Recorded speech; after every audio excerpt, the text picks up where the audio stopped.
Ahoy hoy everyone, welcome to another episode of the O Show. I'm O, and I'm here for your amusement. Okay, first of all, happy Pride 2026, okay?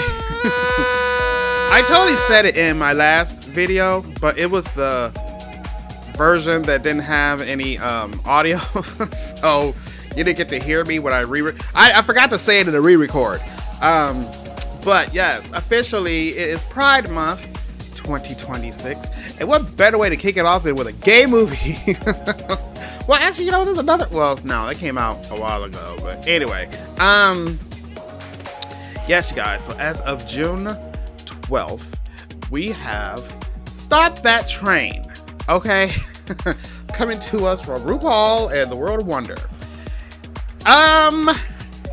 I really like this movie, you guys. This will be an O positive review, okay? Now, I am a big fan of RuPaul's Drag Race. I've been watching it since day one, when it was on the Logo channel, which, is Logo even still a thing? The last time I was able to watch that channel, they kept showing episodes of The Nanny. And Married with Children. I don't get the Logo channel. It seems to be not gay anymore to be the gay channel on cable. But, yeah, I remember when when Drag Race was in standard definition, and the colors would just drive me crazy. And finally someone got smart and moved it to HD. So right now, currently they do have, is it season 11? Pretty sure it is. Season 11 Drag Race All Stars is currently streaming on Paramount Plus. So if you don't know, now you know. Do you need to be a fan of RuPaul's Drag Race to enjoy this movie? Not really. I mean, just be a fan of drag queens. And then it's fine. But no, there are some things from the show that they definitely do put into this movie. If you catch it, you catch it. If you don't, you don't. Because it actually still works for the movie. So I love the little Easter eggs that they put in. And then if you are a fan, you can totally just be like, oh my God, I know what that is. I know who did that and where it's from, right? So look, y'all, the story's a mess. But it's a good mess. It's so stupid. It really feels like, I don't even know how long this movie was. It wasn't really that long, but it just seems like it extended Maxi Challenge, one of those RuPaul musicals that he be doing on the show. Oh my gosh, it's so funny. So look, you guys, there's this railway system called Stank Rail. And two of the stewardesses, are they called stewardesses on trains? Stewardesses. Oh shit. Have I been saying that word wrong this whole time? It sounds weird when I say it. Anyway, there are these two girls. We got Tess and Dee Dee. And they're played by Ginger Minge and Jujubee, who I love, right? Ginger Minge looks really good. I remember, I forgot what season she was last on, but she's lost a lot of weight and she's getting snatched. Okay, so look, you guys. So they work for this railway, and then they find out one morning that the railway is shutting down. And the lady at the counter is Latrice Royale. And she's like, girl, here are your pink slips, and we are closing down. And they're like, God damn it, what are we gonna do? First of all, the people getting on the train look a mess. And so Latrice plays this lady named Barb, right? And then Barb is like, well, I'm gonna go move on. I'll be fine. I'll find something else. So they're sitting there having a drink, and then they hear two stewardesses that work for this other rail line called Glamazonian Express? Glamazonian. I'll just say Glamazon, I forgot. But it's called the Glamazon Express, okay, something like that. And so they're like, well, two girls didn't show up. And then you hear this announcement, yeah, these two bitches didn't show up, you guys, so there's a delay. It's just so stupid. And so they're like, oh my God, we can get those jobs. So they go into the bathroom, and all of a sudden they just, they're drag queens. So of course they have fabric in their luggage and sewing machines and shit. And so they sew up these awful looking outfits and they just go onto the train. They're just like, we work here now. So on the Glamazonian Express, there are these three stewardesses already on there, right? And they are Allie, Ashley, and Amber. and they're played by Brooklyn Heights, Marty Lauder, and Simone. I love me some Simone. Oh my god. Simone just does this the whole movie with her neck. I love her. I remember Marty, but oh wait, you know what? I do remember Brooklyn Heights. I had to keep remembering who this person was every time I kept looking at her. I couldn't think of her name for nothing. So anyway, they're the main stewardesses on this Glamazonian Express. You know what this movie reminds me of? It's like a gay soul plane. Like you got the stank rail, and then you get onto this nice thing, the nice train, and this nice cars, and every car does something different and offers everything else, like that stupid soul plane movie. Also, too, because when they start taking off, there's this like announcement song. And so they're doing this performance and pretty much telling people to like sit down and shut the fuck up. So we're off, right? And so pretty much, y'all, the movie is just pretty much, there's this lady named, she's played by Rachel Bloom. I can't think of her name. But she works at this Department of Transportation, and she's looking on this monitor, and she sees there's this big storm coming, right? It's called a Stormagonza. This Stormagonza is coming, and she's trying to warn the train, like, hey, y'all are going to go into this storm. And pretty much it's how is that train going to go through this storm? That's what the movie's about, okay? In between all the madness, you have a shitload of celebrity guest appearances, right? Famous actors, comedians, and also you do have a bunch of other drag queens from the show. So you know what? I have like a little list of people. So I'm gonna be unprofessional right here and get my little cheat sheet, right? But really, to kind of talk about this movie, that's it. The train has to go through the storm. Are they gonna survive? But it really kind of comes down to like the people in the movie.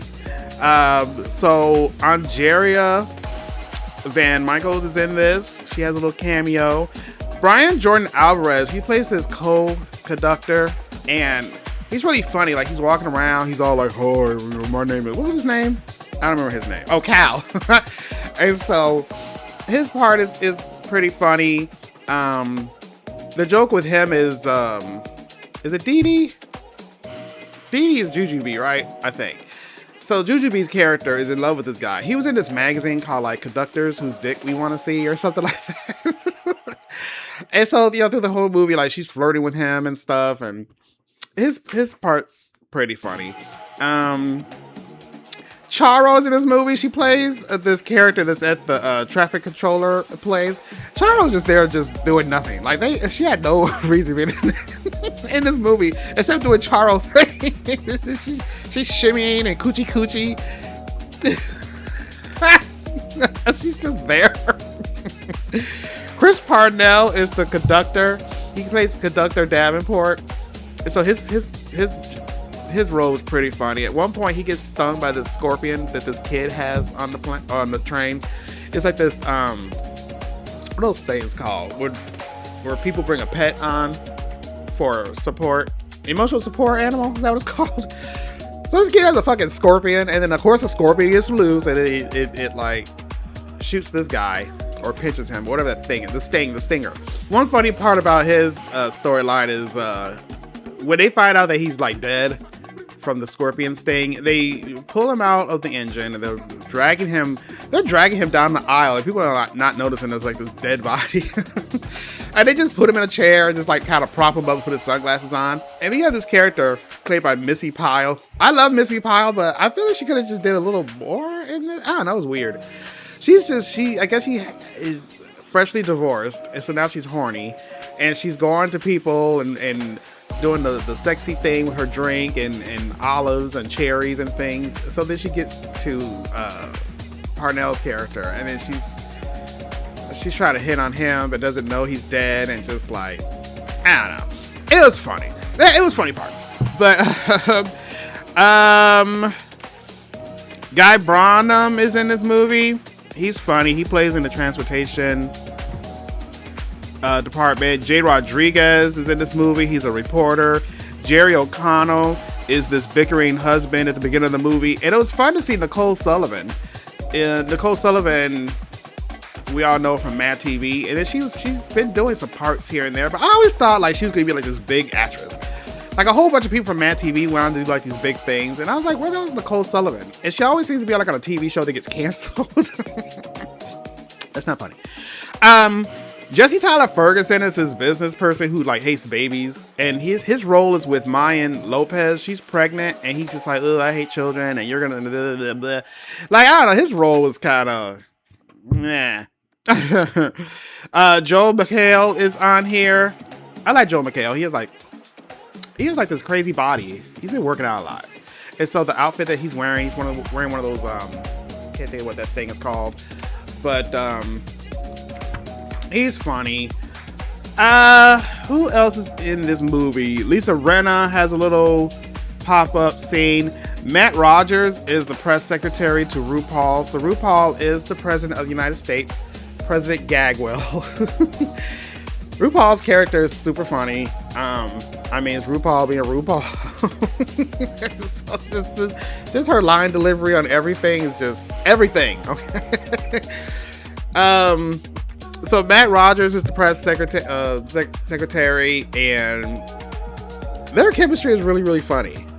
So I will have to say, I really did enjoy when those two were on screen together. Michelle Visage, of course, is in the movie. She's like a reporter. Monet Exchange has a little cameo. Natasha Leggero is this person on the phone. Now, I love me some Natasha, but like, I could have done without her jokes. Nicole Richie is in the movie. She was cute. Paul Scheer is on here. Raven Simone is this reporter at the end with this crazy name.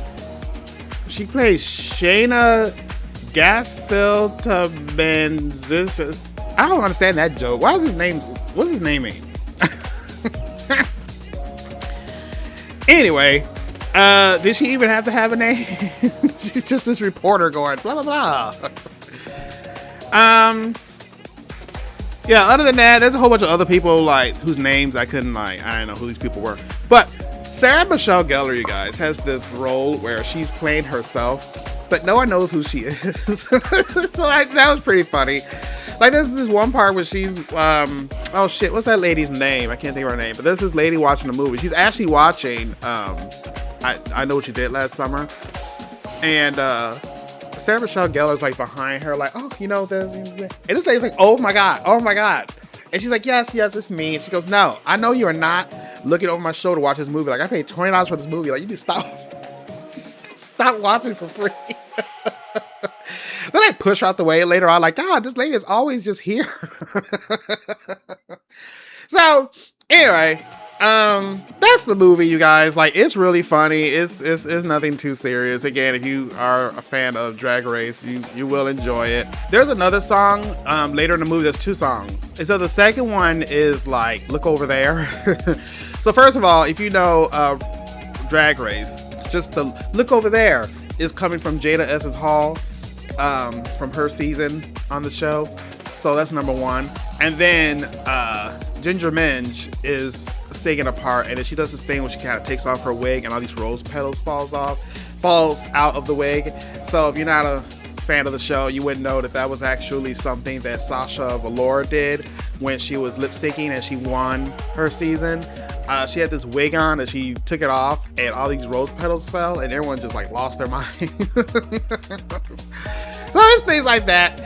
Latrice, by the way, who plays Barb, her gag through the whole movie is like every single time they go to like a different place, like she works there now. Like she just keeps getting jobs like everywhere. And everyone's like, Barb, you work here too? She's like, yeah, girl. Rachel Bloom's character, the one who's helping the train with the storm. There's always people talking about reading her. She is just being mistreated through this whole movie. It's so funny and mean at the same time. Let's see, is there anything else? No, like it was a good time, you guys. Like it's pure silliness, right? So if I had to rate Stop That Train, I'm going to give it I think they give me like 3 shots. Okay. At a time, our theater was packed, but it was a lot of people actually in our theater room, and yeah, we had laughs through the whole movie, so the audience enjoyed it. So good job, you guys. All right, so I'm gonna give it 3 shots. So cheers.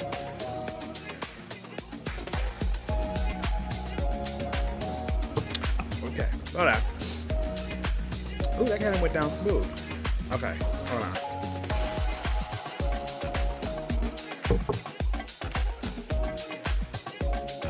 Of course, the second one didn't. If you saw Stop That Train, let me know in the comments below what you think about it. What were your favorite parts? Who's your favorite queen? Actually, I thought there was gonna be like more queens in this movie. I mean, unless I saw them and didn't know who they are. Like, again, I've seen this show from like day one, but certain queens I recognize and certain ones I'm like, who is that? Like Brooklyn Heights. Like, I really cannot think of who that lady was. But yeah, I don't know. They had enough. Maybe they just didn't want to like overpopulate it, but I don't know. It was good stuff. All right, you guys. So please like this video, subscribe to the channel if you haven't already, and I will see you all in the next episode. So until then, TTFN. Oh, there's Fifi.